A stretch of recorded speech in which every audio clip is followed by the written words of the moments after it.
26 जुलाई 2025 की सुबह की ये बात है। एक पति अपनी दुकान पर जाने से पहले अपनी पत्नी से कहता है, अगर तुम्हें कोई एतराज ना हो तो आज तुम्हारे मायके चलें। दरअसल तीज का त्योहार है और तुम अपने परिवार वालों से मिलकर आ जाना। पत्नी कहती है कि मेरा मन नहीं कर रहा है। पति कहता है कोई बात नहीं, मैं अपनी जाकर दुकान खोल लेता हूँ। पति दुकान खोलता है, दुकान पर पूरा दिन रहता है। शाम को जब वापस लौट कर आता है तो घर पर उसकी पत्नी नहीं मिलती। वो अपने माँ बाप बहनों से पूछता है कि सपना कहाँ है, सपना दिखाई नहीं दे रही। तभी पता चलता है कि उसके मायके से सिंदारा लेकर आया था। सिंदारा तीज त्योहार पर आने वाला एक ऐसा कुछ सामान होता है जो नवविवाहित महिलाओं के लिए आता है, जिसमें श्रृंगार का सामान होता है, कपड़े होते हैं, मिठाइयाँ होती हैं, ज्वेलरी होती हैं, इस तरह के बहुत सारे उपहार होते हैं। इसी बीच में जो सिंदारा लेकर आता है वो उस सपना से कहता है कि क्या तुम मायके चलना चाहोगी। वो एक बार भी मना नहीं करती है और अपने मायके चली जाती है। जैसे ही पति ये बात सुनता है, पति को बहुत ज्यादा गुस्सा आता है।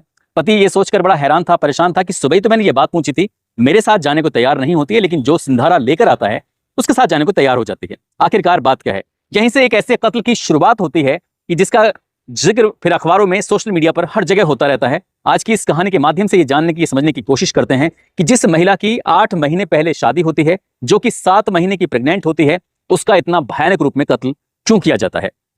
आदाब, नमस्कार, सत श्री अकाल। मैं उस्मान सैफी। आज की जो सच्ची घटना मैं आपको सुनाने जा रहा हूं, ये सच्ची घटना है उत्तर प्रदेश के जिला मेरठ का एक थाना लगता है भावनपुर, और भावनपुर का ही एक जगह लगती है कीनानगर। दरअसल कीनानगर का रहने वाला 28 साल का रविशंकर 2 अगस्त 2025 की सुबह लगभग 7 बजे के आसपास गंगानगर थाना क्षेत्र का एक गांव लगता है अमेड़ा, जो कि मेरठ का ही एक थाना है।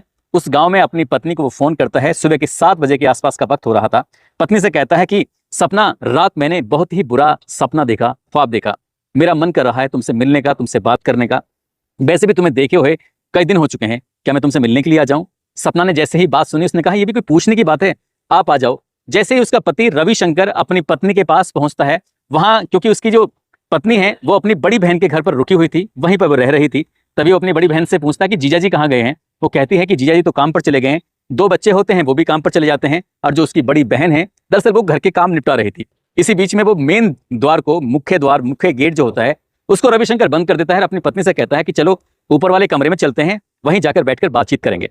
वो अपनी पत्नी को लेकर ऊपर वाली मंजिल पर कमरे में जाता है, बैठ जाता है। इसी बीच में कहता है कि मैं तुम्हारे लिए एक उपहार लेकर आया हूँ, गिफ्ट लेकर आया हूँ। वो कहती है मैं भी देखना चाहती हूँ। जब सपना ने देखने वाली बात कही तो रविशंकर ने कहा कि नहीं, तुम्हें अपनी आंखें बंद करनी पड़ेंगी। अब तुम अपनी आंखें बंद करोगी क्योंकि मैं तुम्हारे लिए एक हार लेके आया हूँ, और मैं उस हार को अपने हाथों से तुम्हारे गले में पहनाना चाहता हूँ। जैसे सपना ने यह बात सुनी, वो बेइंतहा खुश हो रही थी। इसी बीच में आंखें बंद कर लेती है और रविशंकर अपनी पत्नी से कहता है आंखें मत खोलना जब तक मैं ना कहूं। पत्नी बिल्कुल आंखें बंद कर लेती है, और आंखें बंद करने के बाद वो इंतजार कर रही थी कि कब उसके गले में वो हार सजेगा जिसको उसका पति लेके आया है।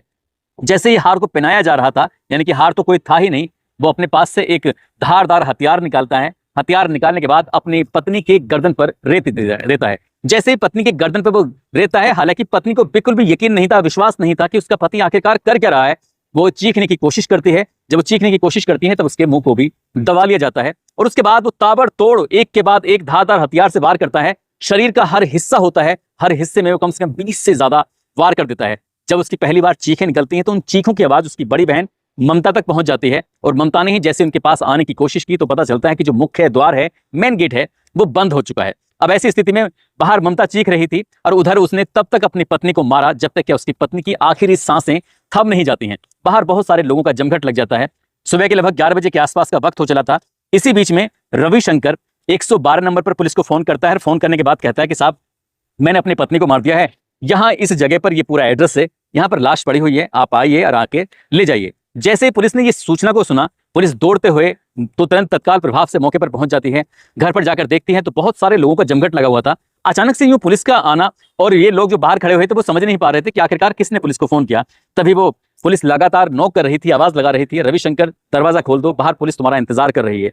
जैसे ही 15 मिनट से ज्यादा का समय हो जाता है, इसी बीच में दरवाजा खुलता है, और दरवाजा खुलने के बाद वो पुलिस जब अंदर पहुंचती है तो पुलिस ने जो अपनी आंखों से जिस दृश्य को देखा, पुलिस भी उस दृश्य को देखती रह जाती है। साथ ही जो ममता होती है, ममता ने अपनी बहन को जिस हालत में देखा वो भी देखती रह जाती है। एक तरफ ममता खून से लथपथ पड़ी हुई है, एक तरफ रविशंकर भी खून से लथपथ पड़ा हुआ है, क्योंकि जब वो अपनी पत्नी को मार रहा था तो उसका ब्लड उसके पूरे शरीर में लग जाता है। वहीं पास में धारदार हथियार पड़ा हुआ था, जिस हथियार से उसने अपनी पत्नी पर लगातार वार किए थे।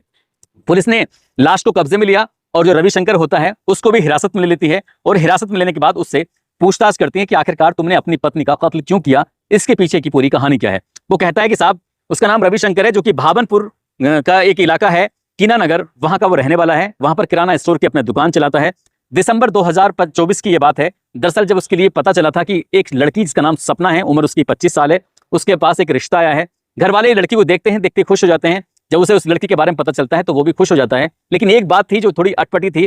दरअसल इस लड़की के जो माता और पिता थे, अब से लगभग 18 साल पहले उनकी मौत हो चुकी थी। जब उनकी मौत हो जाती है तो जो उसकी होने वाली पत्नी थी सपना, वो अपनी बड़ी बहन ममता और जीजा मुन्ना के साथ रहना शुरू कर देती है। और उन्होंने ही मिलकर 23 जनवरी 2025 को धूमधाम के साथ रविशंकर की और सपना की शादी तय करा दी थी। सब कुछ ठीक ठाक चल रहा था, लेकिन जब जब रविशंकर अपनी पत्नी से कुछ भी बात करता था तो हर वक्त उसकी जुबान पर सिर्फ एक ही नाम रहता था, मुन्ना जीजा। जब भी बात करता था मुन्ना जीजा ने ऐसे बोला। हर छोटे से छोटा मशवरा हो तब भी वो अपने जीजा को फोन करती थी। कोई भी घर में कुछ काम हो तब भी वो बात करती थी। जब जब रविशंकर अपनी पत्नी से बातचीत करने की कोशिश करता था तब तब वो हमेशा अपनी जीजा से बात करती हुई दिखाई देती थी। इसी बीच में उसने अपनी पत्नी को समझाने की कोशिश की कि मुझे ऐसा लगता है कि तुम अपने जीजा के प्रति कुछ ज्यादा ही आकर्षित हो। अब तुम्हारी शादी हो चुकी है, इसलिए थोड़ा उनसे दूरियां बनाओ तो ज्यादा सही है। हर वक्त जब तुम उनका नाम लेती हो तो मुझे अच्छा नहीं लगता। लेकिन ये बात सपना के जहन में, सपना के दिमाग में बिल्कुल भी नहीं आती है। इसलिए अप्रैल 2025 की ये बात है। रविशंकर ने फैसला कर लिया था कि वो अपनी पत्नी से हमेशा हमेशा के लिए अलग हो जाएगा, दूर हो जाएगा। लेकिन इसी बीच में उसकी पत्नी के बारे में पता चलता है कि वो प्रेग्नेंट हो चुकी है।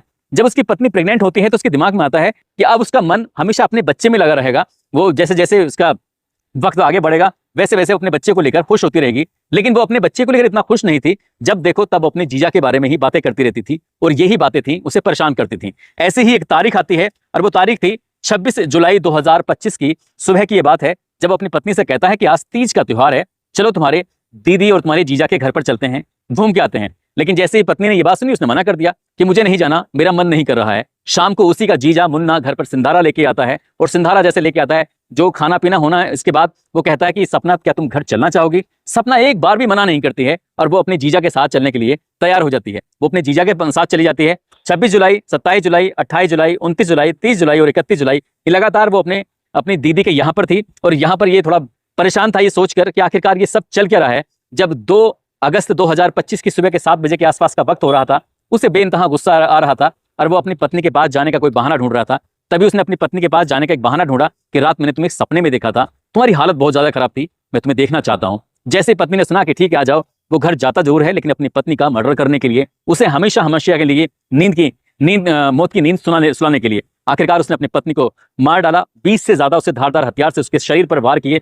अपने बच्चे को भी मारा जो उसके पेट में पल रहा था। उसे उस बच्चे को देखकर भी बिल्कुल दया नहीं आती है। हालांकि पुलिस ने इस मामले में इस लड़की सपना के भाई के तहरीर के आधार पर एफआईआर दर्ज कर ली। उसने एफआईआर दर्ज ये की कि आखिरकार ये शादी के बाद से लगातार दहेज की मांग कर रहे थे, लगातार कार की मांग कर रहे थे और हम ये सब देने में असमर्थ हो जाते हैं। इसी बात को देखते हुए इस जो भाई होता है सोनू, उसकी तहरीर के आधार पर सास, ससुर, पति और 2 ननद के खिलाफ एफआईआर दर्ज कर ली जाती है। पुलिस ने आरोपी को घर से गिरफ्तार कर ही लिया था। लेकिन इसी बीच में मीडिया ने उस मुन्ना से भी जानकारी जुटाने की कोशिश की कि आखिरकार इसमें कितनी सच्चाई है, रविशंकर जितना आरोप लगा रहा है कि ये सही है कि नहीं है। इस बीच में मुन्ना कहता है कि ये जो आरोप लगाए जा रहे हैं बिल्कुल निराधार हैं। जब उसके सास ससुर खत्म होते हैं उस वक्त सपना महज 5 साल की होती है और उसे लग रहा था कि शायद इसकी देखरेख कौन करेगा, इसकी परवरिश कौन करेगा। तब वो अपने साथ लेके आ जाता है और वो उसे लड़की को, इनकी सपना को ऐसे पालता है जैसे कि अपने बच्चों को पालते हैं। उसी की वो शादी भी करता है, उसे पढ़ाता है, लिखाता है, सब कुछ काम करता है। लेकिन उसे ये बिल्कुल भी उम्मीद नहीं थी कि जो आरोप उस पर लगाए गए हैं वो आरोप इस तरह से उस पर लांछन लगाए जाएंगे। उसे बहुत दुख है, तकलीफ है कि रविशंकर इस रिश्ते के बारे में समझ नहीं पाया जिसको उसने अपनी बेटी की तरह समझा। दरअसल वो उसे उसके साथ कुछ गलत रिश्ते के साथ जोड़ रहा था। जब इस घटनाक्रम का खुलासा होता है तो लोगों को यकीन नहीं हो रहा था।